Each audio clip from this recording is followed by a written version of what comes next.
You have such an interesting story about how you joined this world and this ecosystem. Could you kind of bring us back to the start? Yeah. It was purely through like chance. I didn't even necessarily know what the art world was. Like, I don't even, like when I was growing up, I don't even think I was aware there was an industry beyond even artists. Like, I thought being an artist was an industry that died like a couple hundred years ago. Like, we had no access to arts, museums, like galleries in my area where I grew up in rural Scotland. So I remember coming to London wanting to be a film director. Oh, no way. But then I also wanted to work in like social media, and I had something like, I always loved storytelling. That was definitely at the core of what I wanted to do.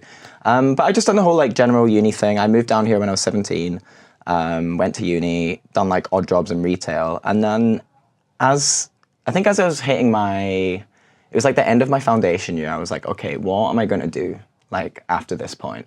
And I knew I wanted to do something in social media, marketing-y, but also loved art. Like, I went to the Tate so many times when I first moved because we just never had the access to a museum. Mm-hmm. So I was just like, what's that phrase where like fish and water? Yeah, something like that. We'll cut that part.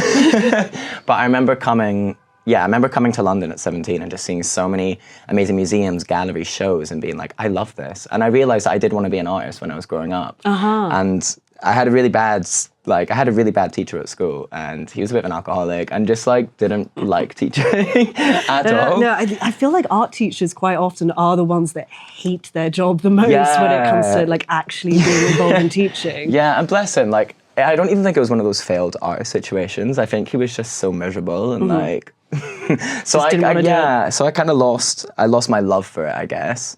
And then went into the whole like I want to be a film director, marketing. And then it was only when I was at the end of that first year, I then decided, okay, I'm just gonna like create something, because you need that 3 years of experience at all these institutions, places want you to have. And I was like, well, I don't know how I'm gonna get this 3 years of experience. So the best thing I can do is make it myself. So I just set up like this random business that was like branding and social media. And that lasted like a few months because Canva's a thing. And I didn't realize. God, God bless them, yeah. So I was like, I'm going to be the one to save people's social medias with all my cool layouts. And it was at the time where you could curate a whole Instagram feed. And all the photos matched together. And I was like, okay, this is it. Yeah, no, I learned how that wasn't it. But I ended up doing like logos for different friends and kind of like managing different people's social medias that were just friends, basically. Doing it for almost little to nothing while still working another job at the side, whilst also balancing my studies. And then my uni had a career service that no one seemed to use. Goldsmiths Careers, no one seems to use a career service. Well, if you're a goldsmith, look out for that one. Literally use a career service. Like the career service at universities are so good if you use them because no one is using them. So I applied for this social media job where they put you with 10 different businesses and you analyze them. And I was like, oh yeah, I've got all this experience under my belt. I just blagged it.